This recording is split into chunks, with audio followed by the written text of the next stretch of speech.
In today's episode of the Motorhome Mattt Podcast, I share my top tips on how to keep your motorhome smelling fresh. In the news, the South West Motorhome and Campervan show is this weekend. And we answer your questions on off-grid energy solutions, dealers for lower-end motorhomes, and hiring a professional motorhome cleaner.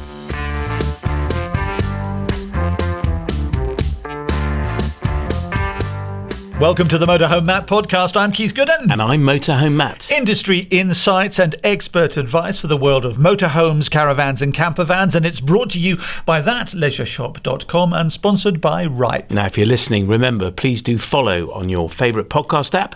Or if you're watching on YouTube, click subscribe and the little bell. So, Matt, you've had a few people getting in touch on a recent post about Ripe, haven't you? Yeah, I love sharing these because they are real experiences. Chris Hunt said, I'm with Ripe, never had to claim, but renewal has been easy, and it was the cheapest quote I got when I changed my number plate and storage location. They were really helpful, both on the phone and the online chat, and I always get Amy, who's really good. Now, to get an actual name check, that's pretty great, isn't it? Amy must be pleased. Yeah, I'm sure they are, and she'll know about this by now. Then there's William John Jones. I'm with them January this year, the best quote I got. And Paul Sparrow said, I am with Ripe. I must say they have been competitive yet again in my renewal, so I'm with them once again for another year. That's not bad going. No, it's not, and loads of listeners have told me they've saved hundreds, some over £500 by switching. So like Chris, William and Paul, you could get the cover you need, and you might even save some money whilst you do it. So check out Ripe via the link in the description and get 15% off your premium. The South West Motorhome and Campervan show is this weekend. That's the 5th to the 7th of September 2025 at the Bath West Showground. Tell us about it, Matt. Yeah, it's our local show. This is a Warner's show. Of course, they run them all over the country, but this one is just down the road. So it's right on our doorstep.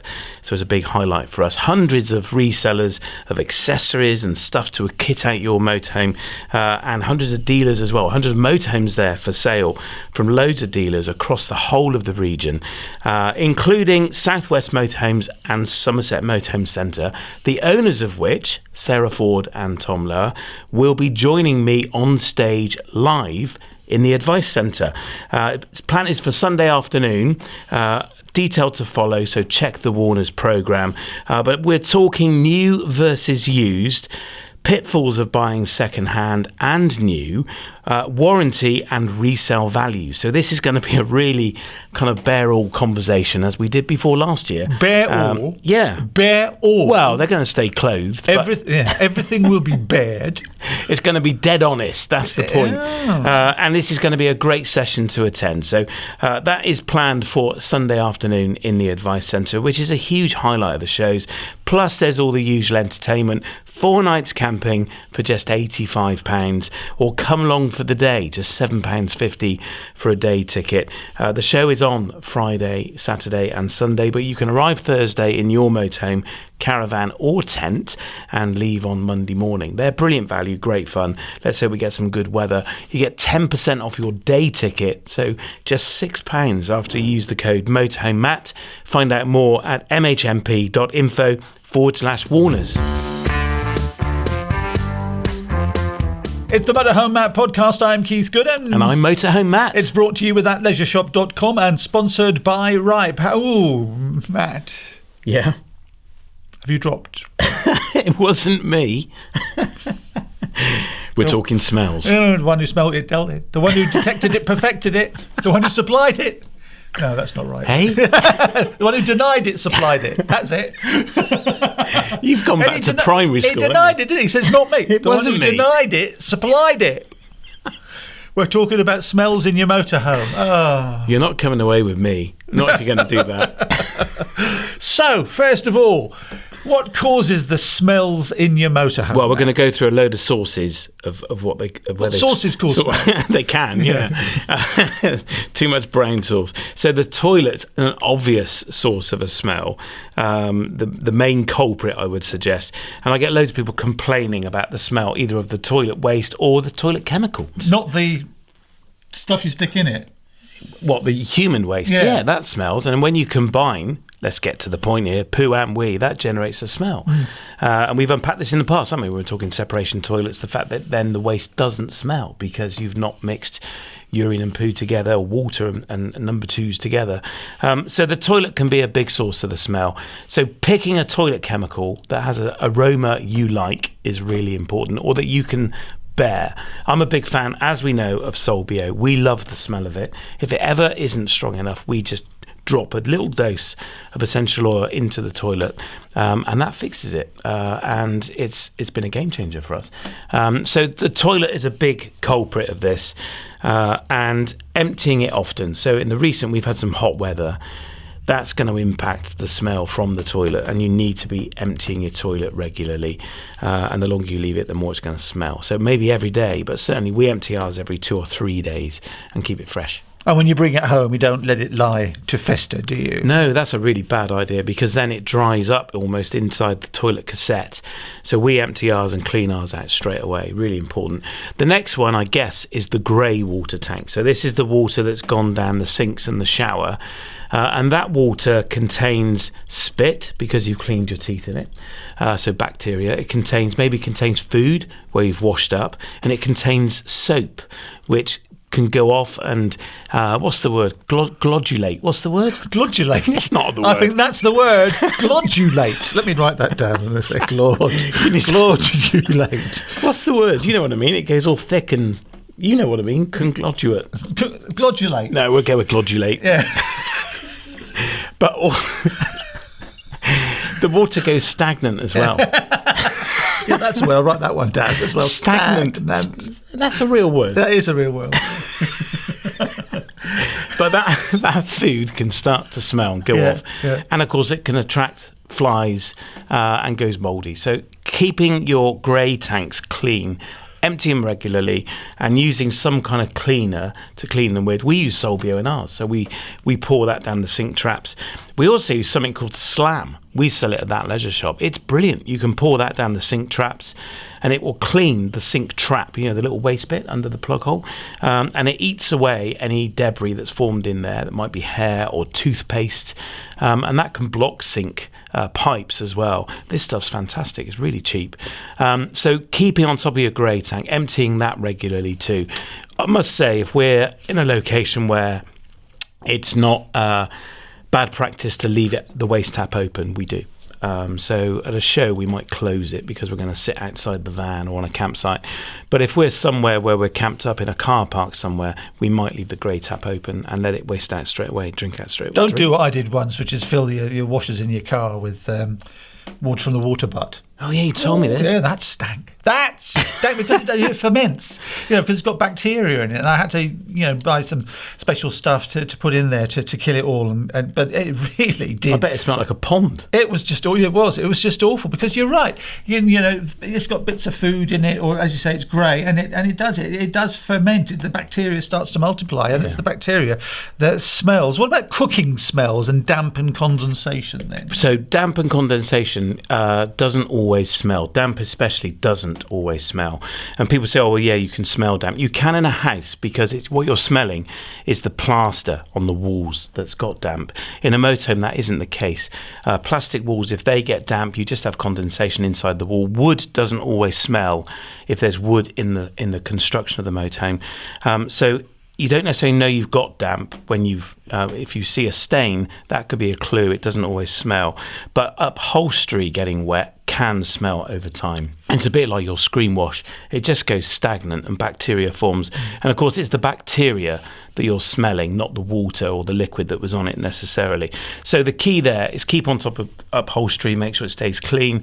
If you've got condensation in your van, take the curtains out. If you've got net curtains hanging up, don't leave them in there over the winter. Make sure you ventilate really well, and that will help keep the air moving through, so the air doesn't go stagnant and the air doesn't condensate. You don't want damp air in your motorhome, because that's going to cling to the fabric and ultimately make the fabrics wet, and they're going to smell. Cooking is an obvious one. So that cooked breakfast, that bacon is going to linger for ages. What you don't see when you fry, even when you use the air fryers, is the tiny particles of oil that get into the atmosphere, and then settle. And you know it when you clean it, and of course that then attracts dust, which then attracts, which then smells. Yeah, and that's what you're smelling, is those particles that have clung to the fabric. So it really is keeping the van ventilated. If you're cooking, it's always sensible, if you're on a gas stove, open the window above the oven or hob.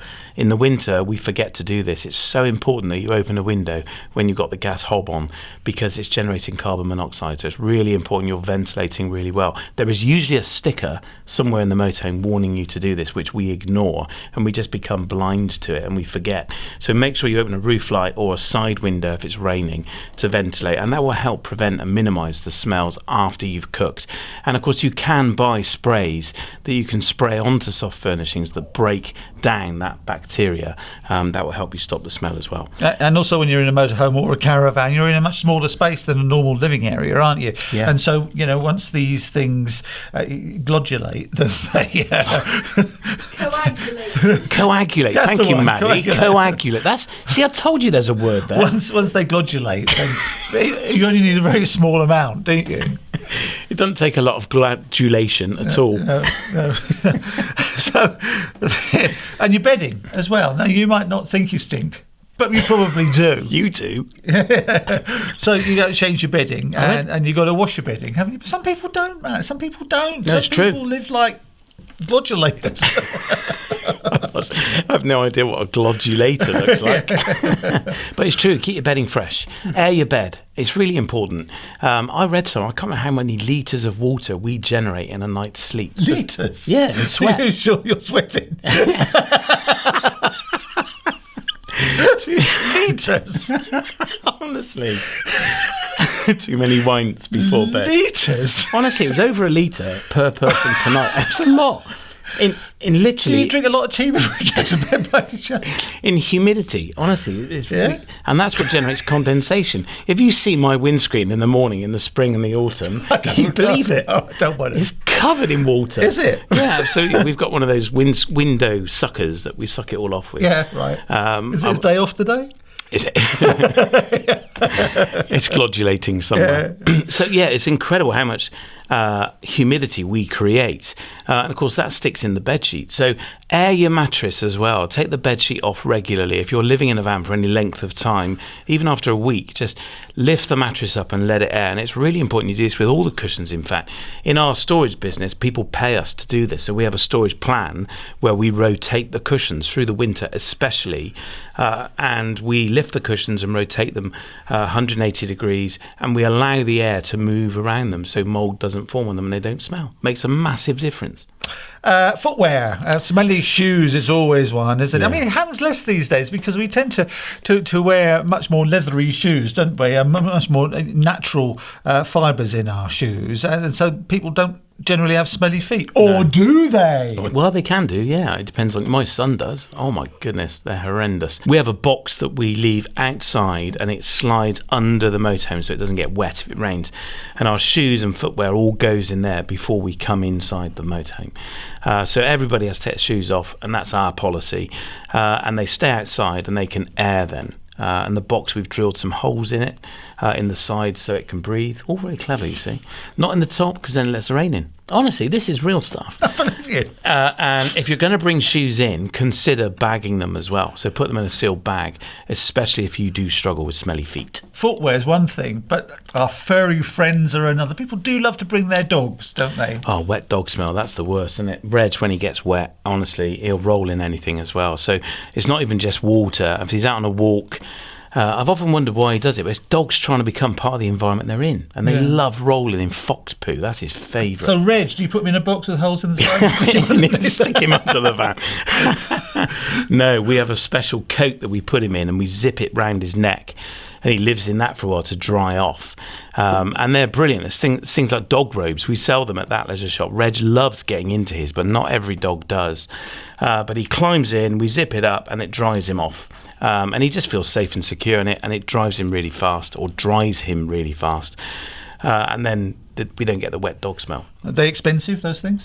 No, not at all. No, the big issue when a dog comes in your motorhome wet is they want to shake off once they get inside. This is what you want to avoid. Which then makes the inside of the motorhome or the caravan wet. And muddy. I don't know why they do it. So everything that goes before pets in this should be in pets. Yeah. And gas systems as well, the smell of gas. Yeah, absolutely. That is not. It's quite common to have a smell of gas when you open your gas cupboard. So people often panic. They open the door because it's a sealed box. It should be a sealed unit with a drop vent at the bottom. So this is a meshed hole at the bottom. So gas is heavier than water. It can get out. Or even heavier than air. It is, yeah. Sorry, more the point. And so it behaves like water is what I mean. Yeah. But it's very common to get a slight aroma of gas. There's no need to panic. But if you are concerned, it's really important you get your gas connections checked for a potential gas leak. And that's where products like Gas Stop are great. We sell those at that leisure shop. And these will detect a gas leak, a slow leak or a fast leak, and will just shut off and prevent any gas from escaping from the bottle at the source. So that's a product to look at. They should be on every motorhome, caravan, campervan, static caravan. They should all have them. But that's a product to check out. It's called Gas Stop. But if you are concerned, get it professionally checked. Right, so a quick checklist there, how to prevent the smells, routine tank emptying, don't let it sit, grey tank care, strainers and sinks, regularly rinse with warm water and tank cleaner. What's a SLAM product? SLAM is the product that we put down the sinks. So we use it here in the hire team. The cleaning team love it. If a sink's slightly smelly, they just get some, sprinkle it in, and it's fantastic. And it's called SLAM? SLAM, yeah, SLAM. Right, ventilation habits. Really good. Really important you ventilate when you're cooking and keep the van ventilated. So important. Open the vents. Open the window, yeah. Yeah. Even in winter? Even in winter. More important in winter because that's when you get condensation. And I know it's cold, but just put one window, crack it open on position 1 and have your heating on and just allow it to vent through. Is a dehumidifier worth buying? Because it does use quite a lot of energy, doesn't it? Yeah, there's two types really. There's one that will suck the water out into a container and then you pour it away, or you can put these salts in. We have a number of brands like Kill Rock is one. We sell loads of them, and I must admit I was very cynical about them. They absolutely work. I put them, I think I said this before, I put a load of them in a car. I went back to a car that I was storing. It's an old Porsche, and everything in it went mouldy. The seatbelt, the steering wheel, it was disgusting. Anywhere I touched had gone mouldy, and I put these little crystals in the car through the winter. No mould come the spring. Amazing. In fact, I kept an eye on it. Mould didn't form. They do work. They do make a difference. He washes his hands now. Yeah. Cooking ventilation, it seems obvious. It's a small space, but people don't. That's about smells and your safety because of carbon monoxide. Yeah. Which we've said it's a killer by stealth, carbon monoxide. Silent killer, yeah. Silent killer. You just go asleep and never wake up. Soft furnishing covers, you got to wash them, haven't you? Yeah, regularly. Yeah, keep them clean, keep them dry. Smells will cling to them and linger in them. So, yeah, keep them well rotated and keep on top of them. Fridge maintenance as well. Yeah. Do you when you switch it off, do you just leave it shut? No, so leave the door open. So most people don't know, a lot of people don't know that a fridge catch has a ventilation position. Depending on the fridge, will depend on the design. It means the fridge door will stay open about 5 mil, meaning it can breathe. So it's really important you clean the fridge after you've used it, and then you leave the door ajar to help it breathe. It will stop it from moulding up. Right, and so smelly shoes, the box with the holes in underneath, and for pets, what was it again? It was your sort of cape, wasn't it? Bring them in the van dry, and if they've rolled in something, don't let them in the van. Give them a wash first. Yeah. All right, how do you fix a smell when it actually happens? You've done all these things, and then suddenly... Can you smell that? I can't smell that, no. I don't want to try. What do you do to fix the smells if they do happen? So try and find the source of it. It's the first thing. Is it the toilet cassette? Is it the grey tank? Is it an appliance? Where's it coming from? And then address it accordingly. So a toilet cassette is definitely worth rinsing regularly and try and really keep it clean. Use a chemical, as I say, that you can abide the smell of it. That's really important. We used to use a certain brand of blue chemical, and Jude hated it. She said it just smells like stale fish after a couple of days. And as you know, we use Solbio and we love it. It's a very pleasant smell to us. I know people that don't like it. That's fair enough. So use a toilet chemical if you're going to use one that doesn't smell or smells nice to you. Or consider something like a SOG, where it has a fan that blows a SOG. So this is a type of toilet. It's a German brand, and I can't remember what it stands for. It's a German word, or 3 words. And this fan sucks the air out of the cassette and helps the breakdown of the product inside. And they don't tend to smell at all. And that, in conjunction with chemical, can work super well. And then, of course, consider your waste tanks and how you're going to keep on top of those. Solbio make a brilliant product that will clean the waste tank as well. We use actual Solbio toilet chemical in our waste tank. We just pour a little bit down each sink, down the shower, and leave it in the waste tank. Close the drain tap first, obviously, and leave it in there for a day or 2. Let it slosh around, and it does a great job of cleaning and freshening up the tank.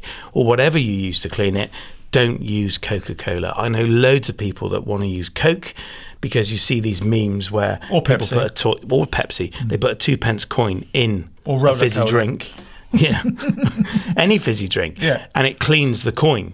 Yeah. In reality, it builds up the sugar content in your waste tank and it attracts bacteria. Yeah. It doesn't work. It's not a good idea. It's got small amounts of citric acid in it, and it's just the citric acid which makes you put it in vinegar, it will do the same. Yeah, it's just this internet nonsense. If it was killing people around the world, do you think they'd still be selling it? Internet nonsense. Yeah. So condensation treatment, mold sprays are a good one if you get the mold, and also drying things thoroughly. It's very easy to leave, a damp tea towel or something. Yeah, just put it outside, let it dry. Yeah, and if you can't do that, put it in a sealed bag and then take it home and dry it. Leaving any fabric, whether it be a towel, a pillowcase, or whatever it is, wet inside a motorhome is just going to create loads of condensation. Or even damp. Damp, just slightly damp. Yeah, and it will smell. So just don't do that. Try and get them dry outside of the van as soon as you can, or put them in a sealed bag. Yeah. Fridge rescues, there's a good tip on this one, isn't there? Yeah, pot of baking soda. That will help keep the fridge fresh. It does work. It works at home as well. It does. Or cut a lemon in half. Put that in the fridge. They work really well. We do that at home. Invariably it gets used in a gin and tonic, but, it does have a double purpose. Or use a vinegar solution. Just wipe around the fridge with a vinegar solution. It's friendly to the environment. And we avoid bleach. We refuse to have any bleach in our van at all. It will stain the plastic. It will turn it yellow. So don't use bleach on any white plastic in the van. The bleach is very, very powerful, isn't it? White vinegar is your friend around the house just generally. And again, it's an acid, but it's a safe acid to use. It's a natural acid. And if you dilute it, say 10 to 1, you can use it on your garden to kill pests. Yeah. So always have a bottle of white vinegar around. Put it on your chips. Yeah, and you can. Yeah, fabric refresh. What does that mean? Yeah. So consider an upholstery shampoo. So here we've got Motorhome Holiday Company where we hire motorhomes as well as we sell them, but we regularly get the interiors cleaned because they do get stains on because families are away in them every week. But our cleaning company, our contractor, comes in and they professionally clean the cushions regularly. Keeps them looking great, but it keeps them smelling great as well, because that bacteria, and as you were saying earlier, the food smells get into the fabric and it causes unpleasant smells. And when we hand the van over, there's no smell, but something, for some reason, could trigger a smell halfway through your holiday. And this can happen to you. I don't know what causes it, but something just causes this smell to suddenly appear. So keep your fabrics clean. It's worth investing in an upholstery cleaner. Charmaine's cleaner is like this massive, huge cylindrical vacuum. It's huge. And it's a professional, thousands of pounds worth of kit. You don't need to have one of those. But consider something that is going to suck all that bacteria out of the soft furnishing. So lots of people have got those wet carpet cleaners, haven't they? Yeah. Which they buy. Can you use them in motorhomes? Yeah, of course. They do leave it slightly damp. They'll leave it damp. It's really important you let it dry. So when we're airing them, we leave all the windows open, get the heating on, get the ambient temperature in there up, and then open all the windows and let the condensation get out. and let the damp out. That's really important. So if you're doing it on a wet day, not a good idea. So try and choose a warm, dry day for doing this. And odour absorbers, we see them advertised on television, for shoes or sprays for the loos and stuffed shoes and loos. but you can use them, can you, around the plastic? Yeah, we sell them here. A tray of baking soda, that's great for absorbing damp from the air and thus odours. But activated charcoal, have you seen that? It's really good. So you can buy this online. We can ingest it, and it's great for treating health conditions, but it's also really good at absorbing smells and moisture from the air. So it's not the stuff you put on the barbecue? No, not that. Don't be swallowing that. Right, okay. Don't do this at home. Enzyme-based cleaners. Yeah. So what exactly do they do? So these will break down the smell that's stuck maybe in the carpet. So particularly in a deeper soft furnishing. So a carpet that's maybe got a lining or a cushion that's quite thick. And these enzymes will get into that and kill the bacteria. So my grandson recently threw up everywhere at home. And Mrs. Motorhome Mattt cleaned it all up. I got home, sat down on the sofa, went, "What is that smell?" And she fessed up that Toby had been sick and it had gone everywhere. And we could not get rid of the smell. And I have a super sensitive nose. So we took home an enzyme cleaner that we use at work when people have had an accident, they have thrown up in a van. It does happen from time to time. And this stuff is absolutely brilliant. So can you buy that one then? This particular one we use, no. You can buy an enzyme cleaner in supermarkets, but this particular one's a professional grade one, only available to professional valeters. Aha! Which professional valet is the next on my list. The nice thing link. with valeting, as I find, is that you ask them for a quote and they tell you, and then I need about half an hour to recover. It always seems very expensive. Yeah, but they're using very expensive chemical and taking a while. It's about hourly rate to do it. And some of this chemical we use is, some of it's tens of pounds a bottle, and you might use a half a bottle. So it does cost. But getting a professional valet done is a great way of keeping on top of your motorhome in and out.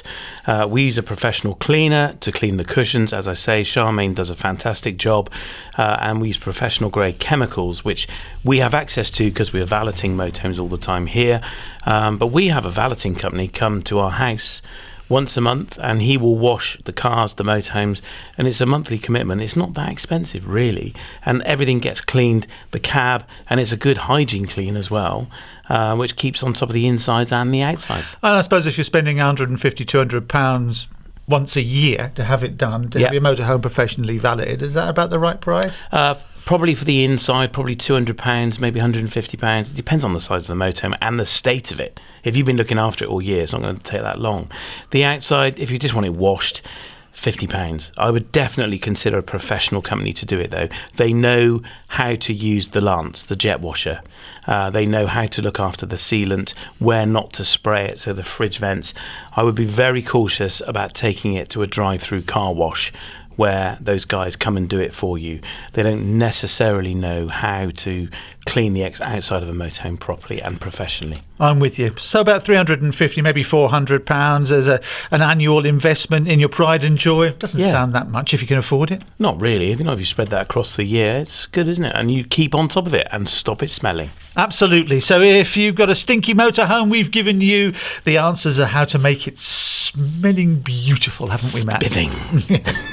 Matt, if someone's after a motorhome or just needs theirs looking after, where would you send them? Well, I've gone to RV Supercentre for years whenever I've needed roller team spare parts in particular, so I know firsthand how helpful they are. They're not just about parts though, they're the UK's one-stop shop for motorhomes, whether you're buying new, used or even an ex-hire, if you're after great value. And they do servicing as well, don't they? Yep, full service centres, parts, accessories, bodywork repairs that are insurance approved, and they're NCC accredited workshops too. What I like is it's a small and super friendly team, but with nationwide sites. They're in Toddington, Edinburgh and Belfast. So they've got that local feel, but with a huge reach. Sounds like the full package. Exactly. You can find out more at rvsupercentre.co.uk, and we'll stick the link in the episode description too. It's the Motorhome Mattt Podcast. I'm Keith Gooden. And I'm Motorhome Mattt. It's brought to you with thatleisureshop.com and sponsored by Ripe. Okay, time for the Q&A, the questions and answers. You ask the questions. He, Motorhome Mattt, gives the answers. If he doesn't know, he'll ask somebody who jolly well does. Richard Byrne, first of all, got in touch. I approached Matt for recommendations for off-grid electric installations for my Swift Contiki. Matt recommended Bluefix Energy Solutions, who held a place on the Motorhome Mattt approved list. Bluefix completed my installation last week of a complex 24-volt power system, which completely unlocks the ability to visit sites in beautiful areas that don't have the facilities like a mainstream campsite. I'm absolutely delighted with the work that Bluefix have carried out. Compact, neat, efficient, and for the spec of the components, very, very reasonably priced. I wholeheartedly understand why Bluefix are Motorhome Mattt approved. Thanks again for sharing this amazing team with me, Matt. There you go. So explain, who are Bluefix then? Bluefix, they are my go-to installers for lithium upgrades, solar panel upgrades, anything to do with that, anything on the electrical side. So batteries. Batteries as well, yeah. They are the talented guys behind Bluefix. They're a super company, small team, family business run, and they really do know their stuff. And they are at most of the Warner shows, often talking on stage about it as well. And Richard has had an all singing, all dancing install done on his Swift Contiki 774. And we store it, well we did, because it's now for sale. It's here in our yard for sale as we record this. So it's nice to hear that, Richard. Thank you so much. So if you are looking for a Swift Contiki 774 with 3,000 miles, 2 owners, only a couple of years old, with a massive Bluefix install, then come check out motorhomeholidaycompany.com. You'll find it there. Alicia Poynton's in Cheshire. Hi guys, we're thinking of getting our first motorhome, and thanks to your podcast, have a good idea of layout we would like and other bits and pieces. We've got a limited budget of between 20 and 25,000. We can't afford to get this wrong and have become quite sceptical of seemingly good offers. Are there any good dealers who sell lower end motorhomes? Like everyone, we want the best our money can get, and any tips would be greatly received. Really love the podcast. Thank you. Well, thank you, Alicia. Yeah, thank you. Good question. She doesn't have £1 million to spend, yet she wants to do a deal with somebody who are really, really good. And, good, as she says, she describes them good dealers. I suppose she means trustworthy and professional. Yeah. So is that possible? Of course it is. Yeah, absolutely. So it's a tough one, but reviews are your friend. So you need to do your Google research on any dealership and read the reviews. If you know someone that's bought something from them, ask them what was their experience, what was their buying experience, have they had a problem with it, what was their experience after the sale. That's more important than the selling experience, really. I'd highly recommend you go to an outdoor show, one of the Warner shows. You can find out more about them on our website, mhmp.info/Warners. You'll see a list of all their outdoor shows. And what's been remarkable is there are increasingly motorhomes at these outdoor shows starting at around 20 or 25k. And people say you can't buy a motorhome for that. You absolutely can. And if you can find one with good service history, that's the key. A recent damp check as well. It really does depend what you're buying. But if you're unsure, pay for a habitation check or a damp check or both. It's going to cost you between £150 maybe to £300 depending on who you get to do it. Any reputable dealer would not mind you doing that. We do here outsource our habitation checks when we're selling a motorhome. So we take them to MJB, who are Motorhome Mattt approved, near us, here in North Somerset. And Miles and the team will do the habitation check, and so it's independent. And that's really important. You can check the MOT service history, so all the histories of MOTs. If there were advisories or failures, were they put right, and how quickly were they addressed? Service history, asked to see it. What service history does it have? If you're buying an older motorhome, look at the cam belt, consider, has that been changed, when? Maybe ask about getting that changed as well. And do an HPI check. So check there's no outstanding finance, it's never been written off, and there's no skeletons in its closet in terms of its history. And you can buy an HPI check for £. Lots of free sites that will allow you. Total Car Check is one. There's lots of them out there, but do some kind of check, pay for it, and make sure that the history of the van is clear as well. And then I would consider buying a warranty. So this has been a recent topic, hasn't it, on the podcast, I'd definitely consider buying a warranty from a provider like Warranty Solutions Group, because £500 you can buy their Freedom product. If anything goes wrong, they are going to help you either pay for it in full or cover a big chunk of it. So especially if you're buying an older motorhome, it's got service history, they will cover it, and that's certainly a big safety net to consider adding. And the thing is, Alicia, and I'm speaking out for you and other people like you, £20,000 to £25,000 is a lot of money. You should expect good service and reputable dealers, of which there are plenty, by the way, at that price point. Of course, yeah. And you are at the kind of cheaper, lower end, let's say, of the motorhome market, given that new ones start now typically at £65,000 plus, although we've seen at shows recently new ones with 20 grand off or more, 30 grand off. So going to an outdoor show, there's always great offers on the screen price. Definitely worth checking out one near you. And see what deal you can find. But take your time, do your research, don't rush into it, and take your time. And be very aware, if you're looking online, there are scammers out there who use fake pictures and try and take deposits off you, £2,000 or £3,000 because somebody else is coming around this afternoon, you have to secure it. We've done podcasts on this in the past. Don't be suckered, okay? It's too easy. Yeah. Helen Mattox in Taunton, she says she's a newbie motorhomer, having just bought a 74-plated Warwick XL. The motorhome is stored and without rights to clean the camper on site. I cannot clean the van at home and I'm therefore looking to find a way of keeping the van cleaned. If I pay for the camper to be cleaned, what should I ask or check to ensure they're a accredited company using equipment which won't cause damage? For example, on a panel van, should they always use a low pressure washer to prevent seal damage? Any recommendations in the Somerset area? She goes on to say, P.S. I went to the NEC and met Darren, who helped me buy 2 Crespo chairs and a footrest. He was so helpful and an asset to your company. I've never heard of that before. Is that common, where you can store your camper van but you can't get on there to clean it, but they won't allow you to clean it? No, I thought you meant Darren being helpful. No. He's always very clean. He's brilliant. This is really common, and a lot of storage companies won't allow any Tom, Dick or Harry in to service, maintain or valet a motorhome. They might have their own relationship with a valeting company. We do at MHC Storage. We use a local company, in fact 2, who come together because they often have a lot to do in a day, and they'll work together and go round all the motorhomes, and we work with them to plan that.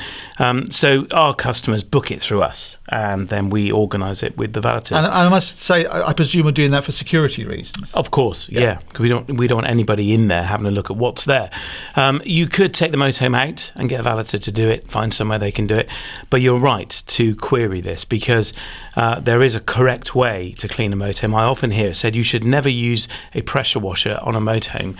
That's true if you've got the wrong pressure washer. And we've joked about this before, haven't we, using a patio pressure washer to clean your motorhome. You can damage seals, you can take the sealant completely out, and you can get water into and under the roof lights, into the back of the fridge, which causes an electrical short out. So all this stuff needs to be carefully considered. Most valeters will use a pressure washer, but they often, like ours, the pressure is changeable, so we can detune it. And we've changed the shape of our jet that comes out the end of the lance so that it's safe for us to use it on a motorhome. So in terms of what should you ask them, is ask them for reviews of motorhomes and caravans they've cleaned. Both need the same skill set, and have they got experience of doing it? You don't want them walking all over the roof on a motorhome that was not designed to do that. So lots to check, but ask them for their own criteria and their own qualification to do it. So your recommendation for Somersetshire then? I can highly commend Miles Valeting to you. We have an episode with George Miles from Miles Valeting. He is based in Yatton, if you know that, not far from Bristol Airport. And Miles is mobile, and he specialises in motorbikes, another specialist product for valeting, and does loads of motorhomes and caravans. And if you're not too far from him, he'll come to you. So Matt, you've just pulled into a campsite connected to the available Wi-Fi, and it seemed a little bit dodgy, suspect. You ever worry about what's lurking on those public networks? Well, all the time. That's why I use NordVPN whenever I'm on public or campsite Wi-Fi, especially abroad. It creates a secure tunnel, keeps your data private, and even makes it look like you're browsing from the UK, which is dead handy for banking or catching up with British TV. NordVPN also includes Threat Protection Pro, which blocks malware, trackers, phishing scams before they load. Keeps things clean and speedy. That all sounds very sensible. Exactly, and it's dead simple. Just tap and connect on your phone or laptop. Plus, we have a special deal for you. Click the link in the description to get the 2-year plan with extra months free and a 30-day money-back guarantee. So how do people get in touch? We would love it if you did. If you have a question, you can head to mhmp.info/Ask Matt. You can fill in the form or record your question, hit the orange button, but please remember, tell us where in the world you are. And if you're looking for trusted brands and services, then make sure that you head over to the Motorhome Mattt approved directory. It's at mhmp.info/approved. And we would love it if you'd leave us a review. So if, like many, you have found this content useful, sometimes amusing, would you leave us a 5-star review? You can do that at mhmp.info/review. And remember to follow on your favourite podcast app as well. What do you do for YouTube, Matt? If you're watching, then make sure you click subscribe and click that little bell.